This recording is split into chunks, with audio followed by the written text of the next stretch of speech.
नमस्कार साथियों। आज अपन इस वीडियो में बात करेंगे शाला सिद्धि स्वमूल्यांकन के संबंध में। राष्ट्रीय शैक्षणिक योजना एवं प्रशासन संस्था निपा नई दिल्ली द्वारा विकसित राष्ट्रीय स्कूल मानक एवं मूल्यांकन कार्यक्रम शाला सिद्धि गत वर्षों से संचालित किया जा रहा है। शाला सिद्धि वेब पोर्टल पर संस्था प्रधान द्वारा विद्यालय का स्वमूल्यांकन कर अपने विद्यालय को ग्रेड करना है एवं अपने विद्यालय की विकास योजना का निर्माण कर विद्यालय के विभिन्न क्षेत्र भौतिक, शैक्षणिक, सह शैक्षणिक में आवश्यक सुधार लाना होता है। तो ये हर वर्ष भरा जाता है। तो शैक्षणिक वर्ष 2022-23 के लिए जो स्कूल का स्वमूल्यांकन है वो 6 मार्च 2023 से प्रारंभ कर दिया गया है पोर्टल पे। तो इसकी संपूर्ण प्रोसेस अपन इस वीडियो में देखेंगे। सबसे पहले आपको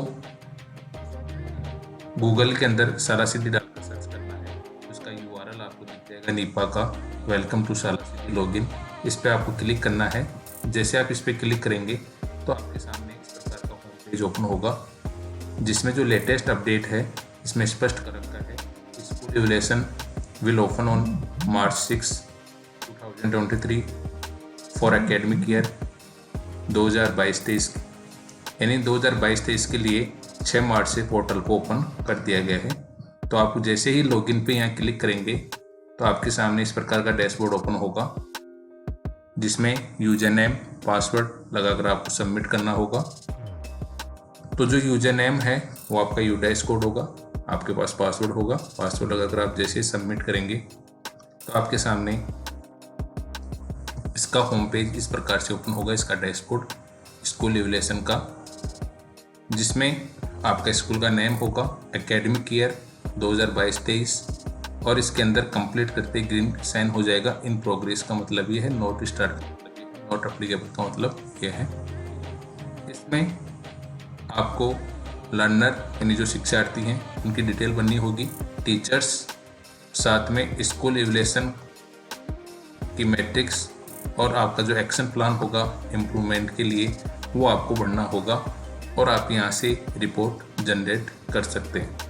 तो सबसे पहले अपन बात करें, यदि आपकी संस्था प्रधान चेंज हो गया है, प्रोफाइल में कुछ अपडेट करना है, तो आप चेंज प्रोफाइल पे क्लिक करेंगे तो इस प्रकार का डैशबोर्ड ओपन होगा।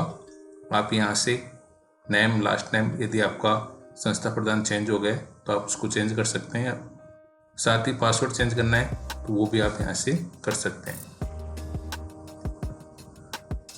तो सबसे पहले जब आप इसको बढ़ना स्टार्ट करेंगे लर्नर, इसमें आपको 3 ऑप्शन दिखाई देंगे, जिसमें आपको पहले लर्नर की प्रोफाइल, लर्निंग आउटकम्स एनुअल, आपका जो रिजल्ट है पिछले साल का वो बनना होगा, और पिछले साल की जो परफॉर्मेंस इनकी सब्जेक्ट जो बोर्ड एग्जाम है उनका रिजल्ट आपको यहाँ पर बनना होगा। तो सबसे पहले अपन बात करें जो आपका नामांकन है लर्नर प्रोफाइल में और लर्निंग आउटकम्स में। तो जो 22-23 का नामांकन है आपका कैटेगरी वाइज वो आपको यहाँ पर बनना होगा। SC में कितने बच्चे हैं, ST में कितने हैं, OBC में कितने हैं, जनरल में कितने हैं और माइनॉरिटी में कितने हैं। यदि किसी कास्ट में आपके स्टूडेंट नहीं हैं तो उसमें आप 0 भर दें, लेकिन आपको सभी कॉलम की पूर्ति करना आवश्यक है। इसके बाद आपकी क्लास जो आपकी कैटेगरी है, यदि 1 to 8, 1 to 10, 1 to 12 है, तो आपको पिछले साल यानी प्रीवियस एकेडमिक ईयर 2021-22 की आपको अटेंडेंस, आपकी उन बच्चों की उपस्थिति बॉयज और गर्ल्स BGT के रूप में आपको यहाँ पर परसेंटेज के रूप में लिखना होगा। इसके लिए आपका जो एकेडमिक ईयर है 2021-22 उसकी आपको लिखना है नामांकन। आपका जो करंट एकेडमिक ईयर चल रहा है 22-23 वो आपको यहाँ पर लिखना है। एनुअल जो अटेंडेंस रेट है वो आप किस प्रकार निकालेंगे उसका एक एग्जाम्पल अपन देखते हैं। टोटल नंबर ऑफ डेज यानी स्कूल कितने दिन लगी वो है। Number of boys total annual attendance, यानी मान लो 50 बच्चे हैं, उनमें 30 लड़के हैं तो उनकी टोटल अटेंडेंस है 6200। गर्ल्स हैं 20, उनकी टोटल अटेंडेंस है 3650। टोटल अटेंडेंस जो 50 स्टूडेंट है उनकी है 9850। तो बॉयज़ की आपको निकालना है, तो जो बॉयज़ की टोटल अटेंडेंस है उसमें उनकी संख्या का भाग देना है, उसमें आपको डेज का भाग देना है और उसको आपको मल्टीप्लाई 100 से करना है। तो आपका परसेंटेज आ जाएगा।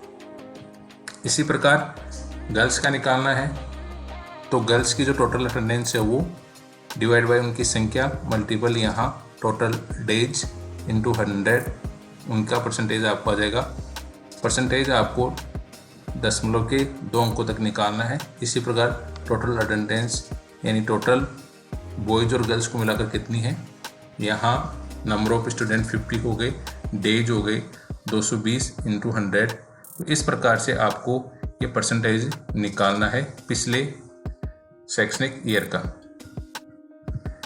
वो आपको बनना होगा और आप सबमिट करके नेक्स्ट करेंगे तो आपके सामने लर्निंग आउटकम्स एनुअल रिपोर्ट यानी आपका जो पिछले साल का रिजल्ट है, जिसमें 33% से बिलो कितने स्टूडेंट उनकी संख्या लिखनी है, 33 से 40% के बीच के स्टूडेंट की संख्या आपको यहाँ लिखनी है, 41 से 50, 51 से 60, 61 से 70, 71 से 80, 81 से 90 और 91 से 100।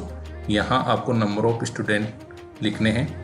इसको आप सबमिट कर देंगे और नेक्स्ट करेंगे तो आपके सामने जो परफॉर्मेंस इनकी सब्जेक्ट एनुअल यानी जो बोर्ड एग्ज़ाम हैं उनकी डिटेल आपके सामने यहाँ पर ओपन होगी, जिसमें 8th, 10th और 12th ये रिजल्ट भी आपको 2021-22 का बनना है।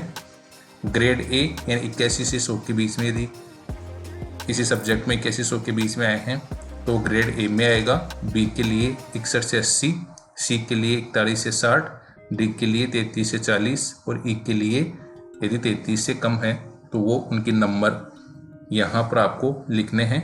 और किसी सब्जेक्ट में लो परफॉर्मेंस है तो उसका कारण आपको यहाँ देना है, सबमिट करना है।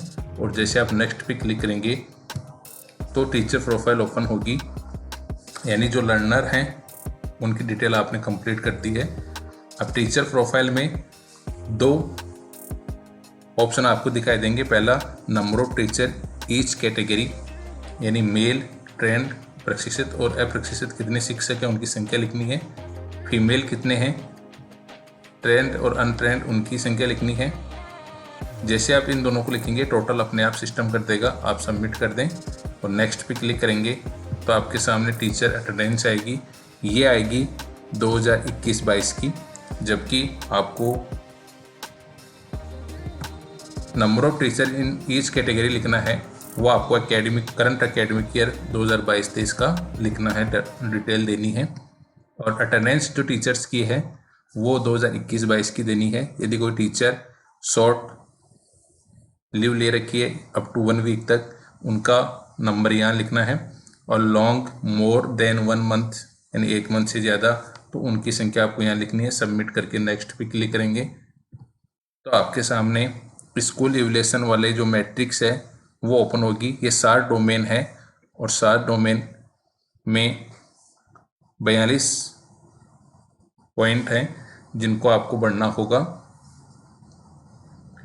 जिसमें डोमेन जो फर्स्ट है वो आपकी स्कूल की भौतिक सुख सुविधाओं के संबंधित है। क्या स्कूल का परिसर कैसा है, प्लेग्राउंड है या नहीं है, स्पोर्ट्स है की सुविधा है नहीं है, क्लासरूम और अदर्स रूम की स्थिति क्या है, बिजली, library, laboratory, computer, ramp, mid day meal, drinking water, hand wash facility, toilet. इन टोटल 12 इसके अंदर पॉइंट हैं उन डोमेन फर्स्ट डोमेन के अंदर। उसमें इसकी अवेलेबिलिटी और क्वालिटी एंड यूजिबिलिटी यानी इसकी आपको यहाँ पर लेवल 1 की स्थिति में है या लेवल 2 में या लेवल 3 में है या नहीं है तो NA। इसी प्रकार इसकी क्या गुणवत्ता है L1, L2, L3। और आपकी जो प्रायोरिटी है इसको निम्न है, मध्य है या उच्च है सुधार के लिए, तो वो आपको यहाँ पर टिक करना है और सबमिट करना है। आप इसकी रेस्पॉन्स मैट्रिक्स पे क्लिक करके आप इसकी डिटेल भी देख सकते हैं कि इसमें क्या क्या चीज़ें हैं। तो जैसे आप इस पर क्लिक करेंगे तो जो कोर मानक हैं स्कूल परिसर की यदि अपन बात करें तो स्तर 1 उन स्कूलों के लिए आएगा, यानी इस परिसर में सीमित स्थान है, खुला क्षेत्र है, अपर्याप्त है, कच्चा अर्ध पक्का तंबू प्रकार का भवन उपलब्ध, 4 दीवारी, बाड़ मौजूद नहीं है, बड़े अंतराल के साथ बंद है, परिसर का कोई बगीचा या पेड़ नहीं है तो आप L1 करें। L2 के लिए खुला निर्मित उपलब्ध असेंबली हॉल लेवल 2 में खुला और निर्मित क्षेत्र उपलब्ध असेंबली स्थान के साथ पर्याप्त है, लेकिन सभी शिक्षार्थियों को आराम में समायोजित करने के लिए अपर्याप्त है। 4 दीवारी बाड़ बिना गेट के साथ पक्का भवन मौजूद है। ये स्थिति है तो L2 है आपकी विद्यालय की स्थिति। असेंबली के लिए निर्दिष्ट स्थान के साथ साथ शिक्षार्थियों के मुक्त आवागमन के लिए पर्याप्त खुला और निर्मित स्थान उपलब्ध है। वृक्षारोपण और गेट के साथ 4 दीवारी बाड़ मौजूद है। अच्छी तरह से बनाए रखा बगीचा और लॉन है। तो ये आपकी स्थिति 3 है, L1, L2, L3, यानी अच्छी स्थिति में है। यदि आपकी हर चीज़ और मानक तो आपका स्तर 3 होगा, उससे कम स्तर है तो आपका लेवल 2 होगा, और बिल्कुल भी नहीं है, कच्चा पक्का है, तो उसकी स्तर आपका 1 होगा। इस प्रकार आपका खेल का मैदान यदि अपन देखें तो खेल के मैदान में शिक्षार्थी कभी कभी केवल वे खेल खेलते हैं जिनके लिए किसी न्यूनतम उपकरण की आवश्यकता नहीं होती और कोई मार्गदर्शन या पर्यवेक्षण उपलब्ध नहीं है, तो आपका L1 होगा। शिक्षार्थी खेल का मैदान अच्छी तरह से उपयोग करते हैं। हालांकि सीमित खेलों के लिए खेलों की विशिष्ट समय आवंटित किया गया है। खेल की मैदानी गतिविधि की हमेशा निगरानी की जाती है, उपकरण बनाए रखा जाता है और आवश्यकता पड़ने पर उपलब्ध कराया जाता है। खेल कूद के आयोजन स्कूल के खेल के मैदान में उसके बाहर किए जाते हैं, तो लेवल 2 सबमिट किया जाएगा। शिक्षार्थी योजनाबद्ध तरीके से विभिन्न प्रकार के खेलों में भाग लेते हैं। खेलों के लिए प्रशिक्षण कोचिंग की सुविधा उपलब्ध है। स्कूल सभी उपकरणों की सूची रखता है और जब भी आवश्यक हो सामग्री की भरपाई करता है। हर साल इंटर स्कूल स्पोर्ट्स मीट का आयोजन करता है, तो स्तर 3 होगा। इस प्रकार आपको ये मानक में L1, L2 और L3 के रूप में आपको चयन करना होगा। डोमेन फर्स्ट बनने के बाद डोमेन जो सेकंड है, इसके अंदर आपको शिक्षण अधिगम और आकलन से संबंधित है, जिसके 9 बिंदु हैं। इसमें शिक्षकों की शिक्षार्थियों की समझ कैसी है, शिक्षकों का विषय और शैक्षणिक ज्ञान कैसे है, शिक्षक के लिए योजना, सीखने के माहौल का सक्षम करना, शिक्षक सीखने की प्रक्रिया, वर्ग प्रबंधन, शिक्षार्थियों का आकलन, शिक्षण अधिगम संसाधनों का उपयोग, अपने स्वयं के शिक्षण अधिगम अभ्यास पर शिक्षकों का प्रतिबंध। इसमें भी वही स्तर 1, 2, 3 का चयन करना है। और सुधार के क्षेत्र की प्राथमिकता क्या है, निम्न है, मध्यम है, उच्च है। यदि आपका स्तर 1 है, आप इसमें ले रहे हैं, तो आप फिर उसके सुधार के लिए आपकी प्राथमिकता उच्च होनी चाहिए। यदि आपका स्तर विद्यालय का जो 3 है, तो फिर आप उस क्षेत्र के अंदर आपकी जो प्राथमिकता है वो अन्य की तुलना में निम्न हो सकती है। लेकिन यदि आपका स्तर 1 बढ़ रहे हो तो आपकी फिर योजना के अंदर उसकी प्राथमिकता उच्च होनी चाहिए। इस प्रकार आपको ये डोमेन बढ़ना है।